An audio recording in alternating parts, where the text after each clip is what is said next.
Hey everybody, hope everybody's doing good. It's Toma Johnson here, Boss Chassis Fabrication. Give you a little bit of rundown what we got going on this week. We got the 45 car over there. I think we're going to take it to Plymouth Saturday. We've got a 2-hour hot lap session going on, so we'll get that over there, hot lap that car. Flat car's pretty much ready, waiting on a carburetor for it. This car's ready. Kind of give you a rundown on what problems we ran into on it. Got the modified over here. The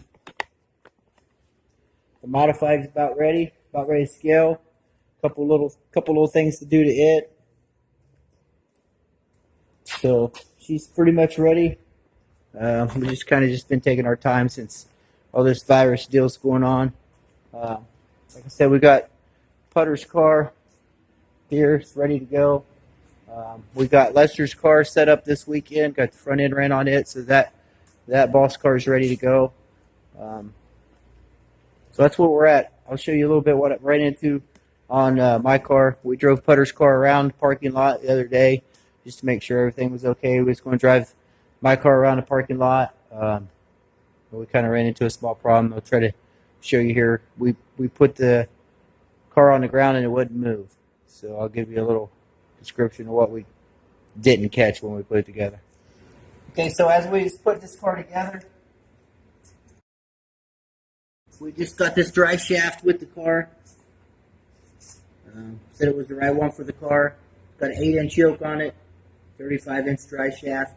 Had 2 inches of play up in the transmission, 4.5 inches of travel in for the car to hike up. So we set it on the ground and it wouldn't roll. I had no clue why. We changed the master cylinder. We bled the new Burt transmission. Thought we had air. It out. What it ended up being is I'll show you.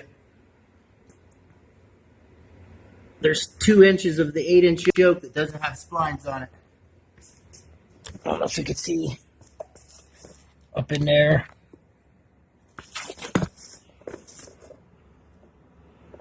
So even though I was in the transmission 2 inches, I still had 2 inches of no spline, which is the first time I saw that. So not sure if all of them's like that or just this one. So either I got to order a longer transmission and a shorter yoke, because this yoke actually bottoms out there. You can see where the travel actually stopped. It was bottoming out up inside the transmission somewhere. So which would actually break traction if this thing's bottoming out before, and the rear end still coming forward, it's going to bust the car loose. So I got to figure out if I can get another 8-inch yoke that's got splines clear to the end and I'll be okay. Or I got to get a longer dry shaft and a shorter yoke so it doesn't bottom out up inside the transmission. That's what we ran into on this car. Other than that, it's about ready to scale, which shouldn't take us but a couple hours. So, double check everything, I guess. I just bought it, stuck it up in there. Never really assumed there wasn't no threads all the way to the end, so guess you never know.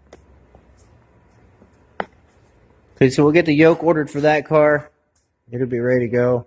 What we're working on right now is we're kind of going over Troy Taylor's car. I got some X's on the stuff that I'm wanting to change. You can see over there. Kind of wanted to change the whole front clip a little bit. We went over it. This thing was bumping out. We can fix that, but we also need to get the shocks. You can see here. Okay, it's not on that side, but here they had the shocks running behind, which is pretty common. We're going to do what we got to do to get the shock more inboard. So we'll have to figure out how to get travel and clearance for the shock. So what we'll end up doing, if I can get that to set there, is this out bar. We will end up taking this out bar and running it here. We'll go back to the firewall and then we'll turn it out to the main cage out there. And then on the left front, we'll probably do somewhat the same thing. We want that that out bar to be right up over top of the frame rail. Kind of hard to see. We want that out bar to be right up over top of the frame rail. So if you're following it back through, looks like they've had one there before, which just went right through there. That way we can get our shock inboard from the A-frame right there. So it'll all be in line. The shock will work a lot better. Kind of give you an idea of what we're trying to do. So this bar's running out too far right now. Turn it sideways. It's kind of running out too far that way. And this one's laying out,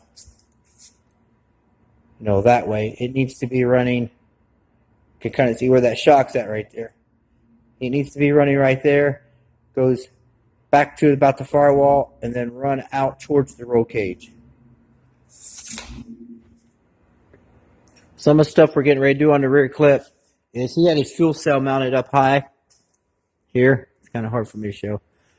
We want to get that a little bit lower down in the car. So what we're going to do is stick out an X on this bar and this bar, because we have this bar here. So we got 3 bars in the same area. We don't need that. We actually got 4. There's a lot, actually. See if I can get a side view. Got 1, 2, 3, 4 bars in the same area. So we'll probably leave these bars because right now he's got the rear shock hooked to it, and we're trying to decide if we want to move this shock in front of the rear end or leave it where it's at. We'll figure that out. We got this bar in there. We'll probably take it out. It just doesn't need to be there. There's plenty of places to hang lead. I know they got to be, I think, 3,000 pounds.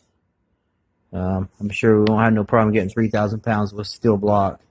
It's got all this door plate in there, so we'll get that bar out of there. We might have to take this bar out because it looks like it's welded into here. So if we do, we'll take it out. We'll probably put another one back in there to stiffen up, to keep the frame from bending. So if we got to take that out, I do have an X on this bar. Trying to decide if we want to take it out because we have this bar here, which, this isn't really holding anything. If we run this bar from the frame to here, then that's supporting the frame itself. This having a bend in, it's really not supporting the frame much because it just flex right there. Of course, you can see they got the 2x3 frame rails in the back. Got the battery box here. We'll probably move it up to the center of the car. We'll try to get most of our weight to the center of the car so it's not slinging. Get big weight back here. This thing rolls in the corner. Track starts getting slick. That thing will bust loose and take off. If it's got side bite, it'll hit the side bite and turn the car to the right. So you want to try to get all your weight up in front of the axles towards the center of the car. So that's what our goal will be on this, is try to get most of the weight back into the center of the race car. With that being said, he'll be able to run less rear percentage because he's running so much rear percentage because it's all back behind the wheel. We have it in front of the wheel and create traction. So that's what our plan is on this car. We'll get some of this stuff changed over, post up another video of where we're at and what it looks like. Should be a fun project. I know we're going to put a body on it too. I think he's going to go with Monte Carlo body. I haven't really done a street stock. I know we did Pat's car last year.